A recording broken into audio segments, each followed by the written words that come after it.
I'm thankful to the Lord to be here with you this morning. And it's a wow to be here. Wow for our FBC Development Center. And, in Negros, there's a giant hardware. Okay? It's a huge hardware. No, in Bacolod and going down to Cadiz, Sagay, is sprawling, Every time, whether you will buy a martilyo or pako, you will see the big tarpaulin that says, "Get an architect." That hardware reminds people who wants to construct or build a house or whatever is that they get an architect. So this morning is a great celebration for all of us, and I'm thankful to God to be part of the groundbreaking of our FBC Development Center. And the Lord is so good, and His timing that Pastor Herman shared the pulpit with me this morning. And that's why it's really a wow moment for all of us, because our Lord is worthy of our worship. This morning, I entitled our message, Acknowledging God in Everything. Acknowledging God in Everything. And this is Psalm 127. But we will focus on verse 1. In NIV, unless the Lord builds the house, the builders labor in vain. Unless the Lord watches over the city, the guards stand watch in vain. Magapangamuyan na kita. Let us all pray. O Lord, we are thankful to you for the message of the choir. We are your people, the encouragement and the blessing and the incitement, O Lord, of the development, O God, of the ministry of Faith Baptist Church through this FBC Development Center. Thank you, Lord, for this moment. Above all, that you are with us. You are worthy of worship, O Lord. That's why we are gathered this morning. Father, I continue to recognize that I am nothing apart from you. Only by your grace I can stand before your people through the ministry of your word. Be glorified. I humble myself. Use me for your glory. Open our hearts and minds, O God, that we may bring what you want us to bring, O Lord, in our daily lives, that we'll get closer to you. In Jesus' name, amen. Now get an architect, and we know that our God, the Lord Jesus Christ, is the master builder of all.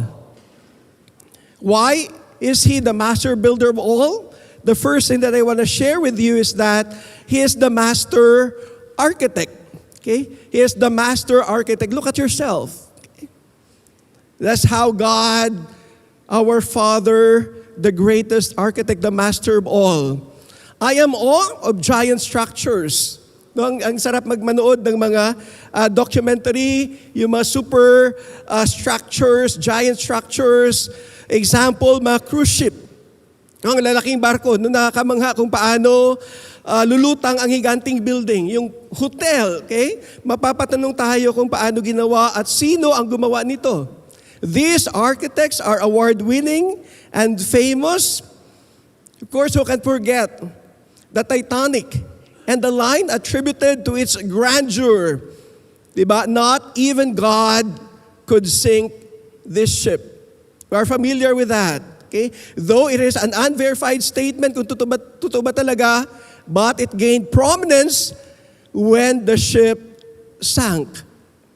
But on the other hand, our great and master architect is the one who truly built an unsinkable ship, the ark. Okay? Alam po natin, sa panahon ni Noe, in Genesis chapter 6, talagang sobrang nalungkot ang Panginoon. No, grabe ang kasamaan ng mga tao. Grabe ang paglayo ng mga tao sa Panginoon. And He decided to vanish all the people except one man and his family, Noe. Makita natin dito kung paano niya pinagawa kay Noah ang ark. Genesis 6 verse 14. Kaya gumawa nga ng isang malaking barko no inutusan siya ng Panginoon dahil ililigtas niya sila. Sabi dito sa verse 14, kaya gumawa ka ng isang malaking barko na yari sa kahoy na sipres. Lagyan mo ito ng masilid at pahiran mo ng alkitran ang loob at labas nito. Ang barkong gagawin mo ay 135 metro ang haba, 22 metro ang luwang at 13.5 metro ang taas. Bubungan mo ito at lagyan ng kalahating metrong pagitan mula sa bubong hanggang sa tagiliran. Gawin mong 3 palapag ang barko at lagyan mo ng pintuan sa tagiliran. Palulubugin ko sa tubig ang buong daigdig at malilipol ang lahat ng may buhay sa balat ng lupa. Ngunit ako'y gagawa ng kasunduan natin. Isama mo ang iyong anak at mga anak na lalaki, pati mga asawa nila, at pumasok kayo sa barko. Magsakay ka ng isang lalaki at isang babae ng bawat uri ng hayop at ibon upang magpatuloy ang lahi nito. Verse 20, magsakay ka rin ng tig-isang pares sa bawat uri ng ibon at hayop at mga gumagapang sa lupa upang magpatuloy rin ang mga lahi ng mga ito. Maglaan ka ng lahat ng uri ng pagkain para sa inyo at sa kanila. At ginawa nga ni Noe ang lahat ng inuutos sa kanya ng Diyos. Okay? Detalyado ang instruction ng Panginoon kay Noah para sa gagawing barko. Hindi sinabi ng Panginoon na bahala ka na kung gaano kalaki basta kakasya ang mga hayop. Okay? Ang mga dinosaurs siguro. During that time, at ano pag naglalakihang mga hayop, lahat ng klase ng mga hayop at mga pagkain nito. God knows exactly the size, the area para sa mga ililigtas niya.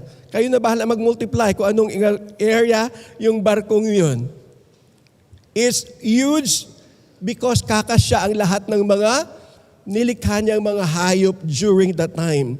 With countless animals inside the giant ark, plus 8 human beings, the ark made by the hands of Noah, and children following the design of the Lord, withstood the raging waters, strong winds, and the flood for 150 days. No, walang-wala yung Titanic. Ilang araw lang nang maglayag ang Titanic at nalunod kaagad ito? 4 days after naglayag siya, bumangga sa iceberg on April 14, 1912, nalubog agad, causing the death of hundreds of passengers. But our God is the master architect. He made sure the ark of Noah could survive the winds and the waves for almost half a year and save the animals and men and women on board. Imagine 150 days napalutang-lutang ka diyan. They survived because it was made by God Himself, the greatest, the master architect. Of course, we know about the temple, we know about the Ark of the Covenant, every detail, pati mga damit ng mga pari na maglilingkod doon, every detail, detalyado ang ating Panginoon, the best designer that we can ever imagine. The challenge for us, where every time we want to do something for the Lord, every project that we want to do for the Lord, whether for the church, for your family, for yourself, kung may kumpanya ka man, always consult the greatest architect. Get wisdom from God. He is the master architect. He knows every detail, and every detail has its purpose to keep us safe and accomplish His will for our good. That's why, my brothers and sisters, acknowledge God in everything. Detalyado ang ating Diyos. Acknowledge that He is the master builder, He is the master architect.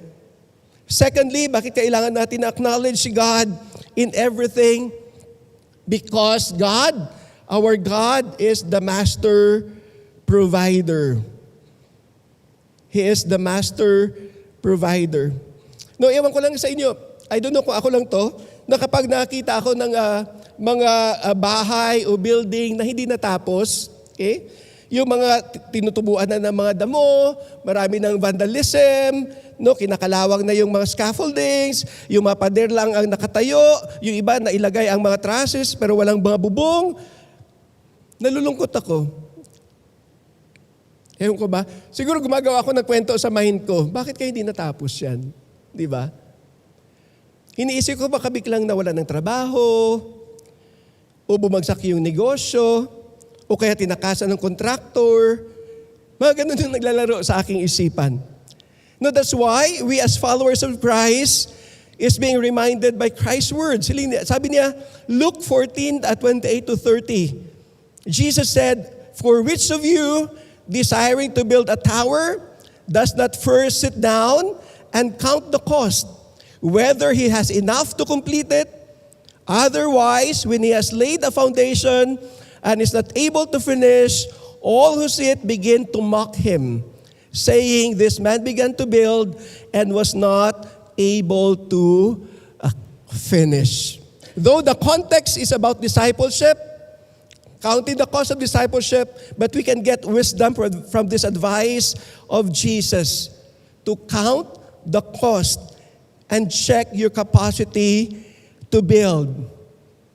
Now, it is for this reason that we have to acknowledge God's provision.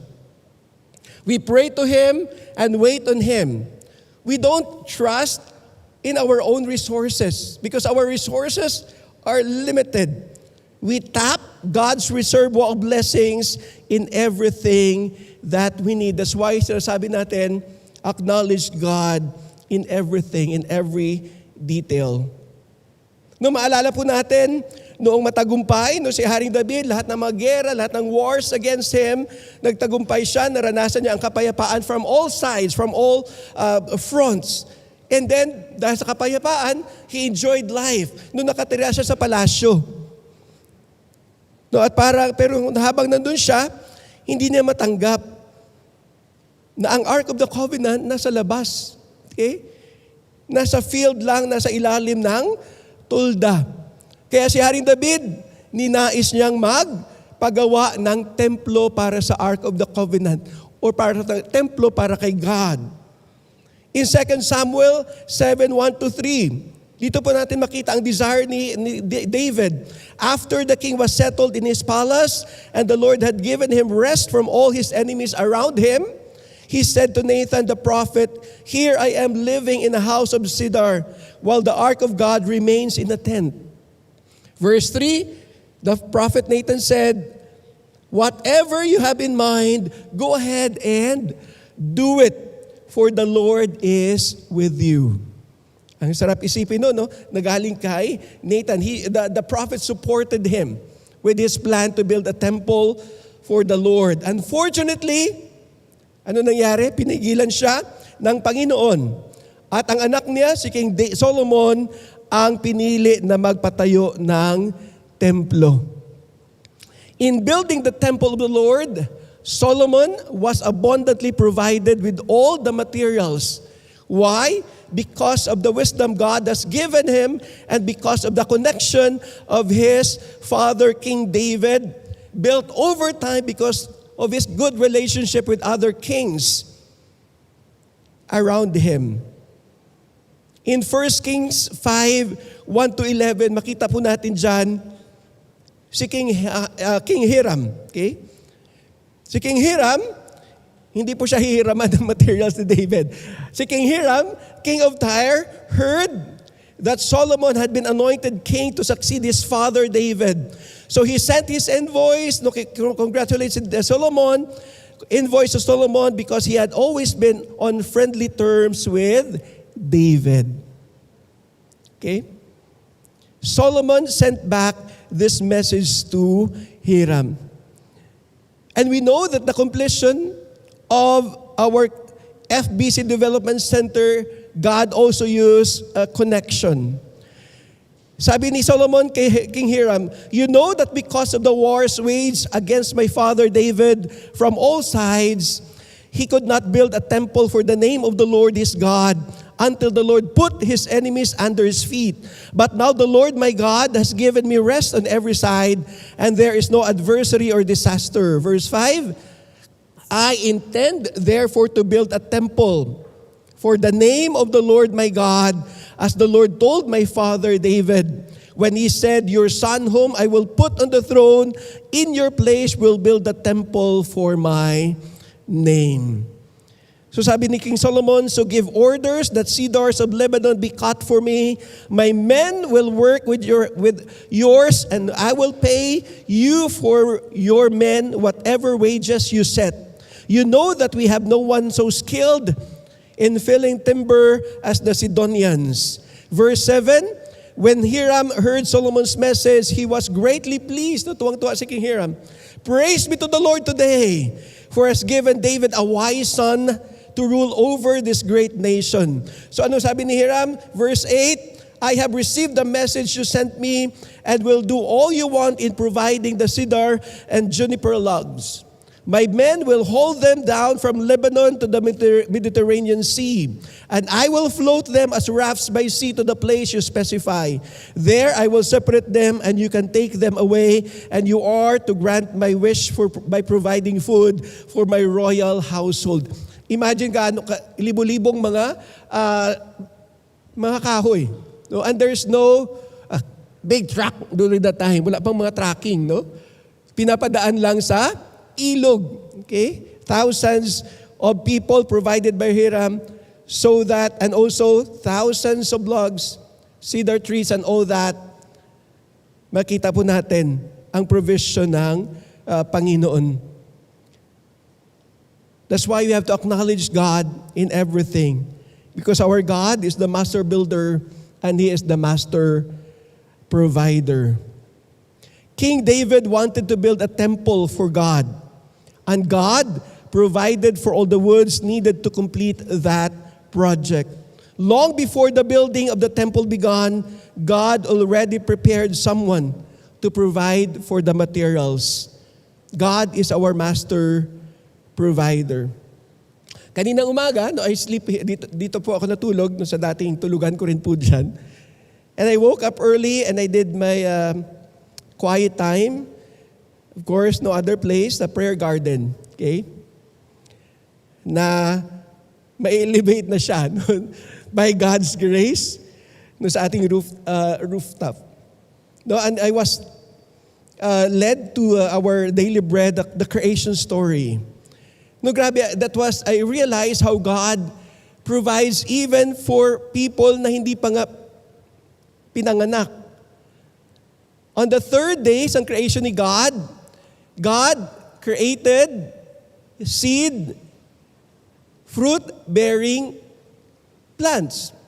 At wala pang kakain nun, di ba? Nasa huli pa, Day 6 pa, liligain ang tao. But God already provided for the food na kakainin ni Adan at saka ni Eva.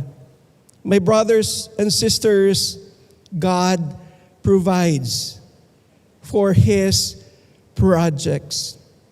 At let me share this with you. God's project will be accomplished by God's provision. God's project will be accomplished by God's provision. Amen? And He will do that. And He has proven that over and over again.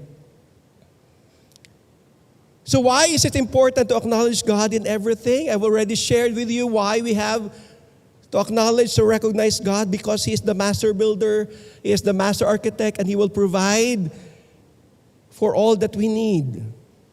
Why is it important to acknowledge God in everything we do here on earth, my friends, my brothers and sisters in Christ? Because it makes everything we do meaningful and lasting. Because our text tells us, Psalm 127, 1 and 2, unless the Lord builds the house, the builders labor in vain. Unless the Lord watches over the city, the guards stand watch in vain. In vain you rise early and stay up late, toiling for food to eat, for He grants sleep to those He loves. You hear the word? Vain, vain, vain. And the author of Psalm 127 is the same author who said in Ecclesiastes 1, verse 1 to 2, the words of the preacher, the son of David. Who is that? The king of Jerusalem? Solomon. Sabi niya, vanity of vanities, says the preacher, vanity of all vanities, all is vanity. Vanity, vanity, vanity. Okay? Such a sad word. But it is all over the book of Ecclesiastes if you will go back in your readings. King Solomon, despite being the wealthiest and the wisest man in the Bible, with all the resources and privileges of life, declared that everything he did was vanity. In other translation, meaningless, meaningless, meaningless. And the other translation, useless, useless, useless. Lahat ng gagawin natin dito sa lupa ay walang saysay, walang silbi kung wala ang Panginoon sa larawan. Makararanas tayo ng saya at maybe fulfillment, pero panandalian lamang. Kaya my brothers and sisters in Christ, let me say this to you. Acknowledging God in everything is to allow God to be at the center of everything. It is about asking and waiting for His will before making any move, no matter how noble or godly our plans may be for Him. It is about trusting His abundant resources so that in everything, God gets the glory. This is possible only because we believe in the gospel of the Lord Jesus. This is possible only because we are God's children when we put our faith in the Son of God, and Jesus promised us an abundant life. Colossians 1:15-16 tells us in Tagalog, si Kristo ang larawan ng Diyos na di nakikita. Siya ang panganay na anak at pangunahin sa lahat ng mga nilikha. Sapagkat sa pamamagitan niya ay nilikha ang lahat ng nasa langit at nasa lupa, nakikita man o hindi, pati ang mga espiritual na kapangyarihan, paghahari, pamamahala at pamumuno. Ang lahat ay nilikha ng Diyos sa pamamagitan niya at para sa Kanya. Lahat ay dahil sa Kanya, lahat ay para sa Kanya. Amen? Lahat ay dahil sa Kanya, lahat ay para sa Kanya. God, the Lord Jesus Christ, gets all the glory.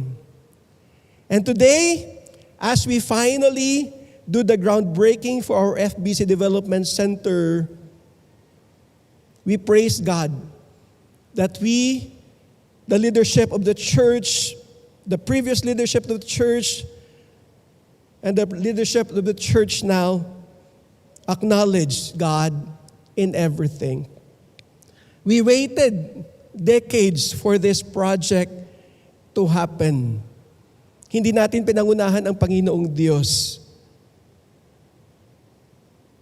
Sabi nga sa Isaiah, ako si Yahweh na kaagad tutupad sa aking mga pangako kapag dumating ang takdang panahon. Takdang panahon. That's why we praise God for this project. As a church, we will continue to pray together. The Lord will never lack the resources that we need. He will provide. Because we will involve Him. He is involved in the planning and everything, and the completion and everything in between. We give Him the glory when we acknowledge Him in everything that we do for our church, even for our family, for our country, and even for all your resources. Anuman ang mga pangarap natin, anuman ang mga pinaplano natin sa buhay, whether it's a physical project or for your spiritual growth, acknowledge God that He is the source, the resources, and He will sustain us when we recognize that this is for His glory. Amen? Tayo po'y manalangin. Almighty Father, as a church, we praise your name for the people whom you use to have this vision of FBC Development Center. Some of them, we recognize their memories, their hard work, their generosity. Lord, I lift up to you the leadership of Faith Baptist Church, O God. You know them, that they always give you, O Lord, dominion in every decision that they make. This FBC Development Center, Lord, will be a testament of your faithfulness and goodness. This will be a memorial of your goodness to the next generation and beyond, O God. That's why, Father, we praise your name for how you will provide and use this project for your glory. In your name we pray. Amen and amen. Thank you very much. The Lord bless all of us.